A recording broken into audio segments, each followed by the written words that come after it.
নমস্কার, সময় কথায় আপনাদের সকলকে স্বাগত জানাই। আজকে আমরা যে বিষয় নিয়ে আলোচনা করবো সেটা হচ্ছে পেমেন্ট অফ বোনাস অ্যাক্ট 1965। এটা কাদেরকে দেওয়া হয়, কিভাবে দেওয়া হয়, কখন দেওয়া হয়, কী কারণবশত কোনো এমপ্লয়ি সেটা পায় না, আর কীভাবে তার ক্যালকুলেশন করা হয়, এই নিয়ে আমরা সম্পূর্ণ আলোচনা করবো। চলুন বেশি দেরি না করে ভিডিওটা শুরু করা যাক। আর আপনার যদি চ্যানেল নতুন এসেছে তো চ্যানেলটা সাবস্ক্রাইব করে নিন। এরকম অনেক ইনফরমেটিভ ভিডিও আমি আগামী দিনে আরও নিয়ে আসবো। সবচেয়ে প্রথম, যদি আপনি কোনো একটা অর্গানাইজেশনে কাজ করছেন, সেক্ষেত্রে সেই অর্গানাইজেশনের মধ্যে যদি আপনার 10টা এমপ্লয়ি আছে বা 20টা এমপ্লয়ি আছে বা 20টারও বেশি এমপ্লয়ি আছে, এক্ষেত্রে আপনার এস্টাবলিশমেন্টকে বছরের অ্যাকাউন্টিং ইয়ারে নিজের এমপ্লয়ীদেরকে একটা বোনাস পেমেন্ট করতে হয়। কেননা সেই এস্টাবলিশমেন্টটা একটা প্রফিটেবল অর্গানাইজেশন, সে প্রফিট আর্ন করছে, আর সেই অর্গানাইজেশনটা তাদের এমপ্লয়ীদেরকে তার স্যালারি ছাড়া আর কোনো রকম মনিটারি বেনিফিট দেয় না। এক্ষেত্রে গভর্নমেন্ট এই আইনটা পাস করেছে 1965 সালে। সেক্ষেত্রে আপনি যেখানে কাজ করছেন সেটা কোনো ডিপার্টমেন্ট হতে পারে, কোনো আন্ডারটেকিং হতে পারে, কোনো ব্রাঞ্চ হতে পারে। মনে করুন আপনি কোনো টাউনে কাজ করছেন, টাউনের ডিপার্টমেন্টে আপনি রঙের কাজ করছেন, তো এই ক্ষেত্রেও আপনি বোনাসের আওতায় আসছেন। এছাড়াও আপনি যদি কোনো হসপিটালের মধ্যে কাজ করছেন তো সেক্ষেত্রে আপনি বোনাস পাবেন। এছাড়া যদি আপনি কোনো ওষুধের দোকানে কাজ করছেন, মনে করুন সেটা কোনো একটা বড় এস্টাবলিশমেন্ট, সেখানে কোনোরকমভাবে আপনি মনে করেন সেখানে যদি 4-5 হাজার ওয়ার্কার কাজ করছে, সেক্ষেত্রেও আপনারা বোনাসের আওতায় আসবেন। এলিজিবিলিটি, এবার আমি আপনাকে এলিজিবিলিটি কথাটা বলবো। এলিজিবিলিটি কি, আপনি কত টাকা অবধি বোনাস পেতে পারেন, কতটা আপনার স্যালারি আন্ডারে কাজ করছেন, সেই এমপ্লয়ার, সেই যে গভর্নমেন্টেরই হোক, স্টেট গভর্নমেন্টে হোক বা সেন্ট্রাল গভর্নমেন্টের যদি রুল চলে থাকে, তো সেক্ষেত্রে আপনাকে দেখে নিতে হবে কি আপনার যে স্যালারি সেটা 21,000 থেকে 21,000 পর্যন্ত কি না। যদি 21,000-এর উপরে চলে যায় তো সেক্ষেত্রে আপনি বোনাসের আওতায় আর আসবেন না। কোনো একটা ফিনান্সিয়াল ইয়ারে যদি আপনি 30 দিন কাজ করে থাকেন তো সেক্ষেত্রে আপনি বোনাসের অধিকারী হয়ে যাবেন। ফিনান্সিয়াল ইয়ারটা ধরা হয় সেটা হচ্ছে 1 এপ্রিল থেকে 31 মার্চ।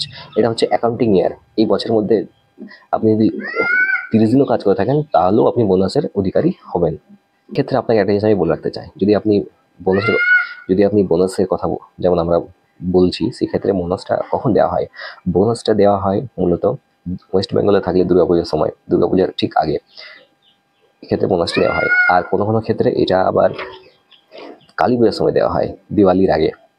তো সেক্ষেত্রে যে বোনাসের টাইম লিমিট হচ্ছে এটাই রয়েছে।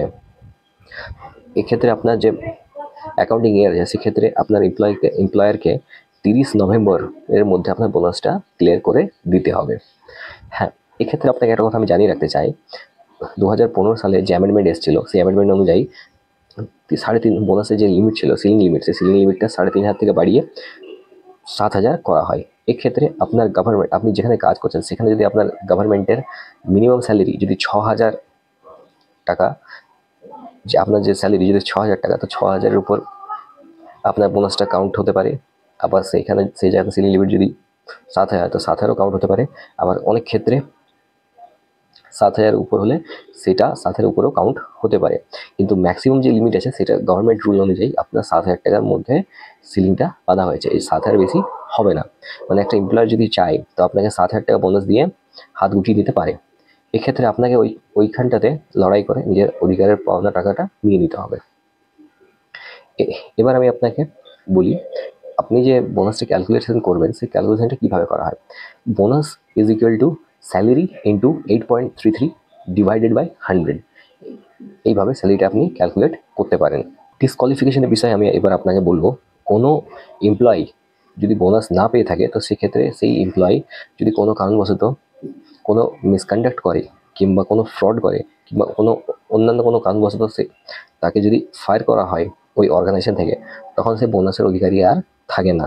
একটা জিনিস আমি বলে রাখতে চাই, ফিনান্সিয়াল ইয়ার যেমন 1 এপ্রিল থেকে 31 মার্চ পর্যন্ত হয়, কিন্তু যেহেতু যে পুজোর যে সিজনটা যখন শুরু হয় অক্টোবর নভেম্বর মাসে, ওই ক্ষেত্রে 8 মাসের মধ্যেই আপনার বোনাসটা যা হবে সেটা ক্লিয়ার করে দিতে হবে এমপ্লয়ীদেরকে। আরেকটা জিনিস আমি জানিয়ে রাখতে চাই, আপনি যে স্যালারিটা পাচ্ছেন সেটার সর্বনিম্ন যে কাউন্টিংটা করা হয় সেটা 8.33 সর্বনিম্নভাবে কাউন্ট করা হয়, আর সর্বোচ্চ 20% পর্যন্ত আপনার বোনাসটা যেতে পারে। পেমেন্ট অফ বোনাস এক 1965 আপনার কেমন লাগলো? আমি শর্ট টাইমের মধ্যে আপনাকে বুঝিয়ে দিয়েছি। যদি আপনি বুঝতে না পারলে কমেন্ট করে অবশ্যই জানাবেন আর সাথে থাকবেন। এরকম আরো অনেক ইনফরমেটিভ ভিডিও আমি আনতে থাকবো।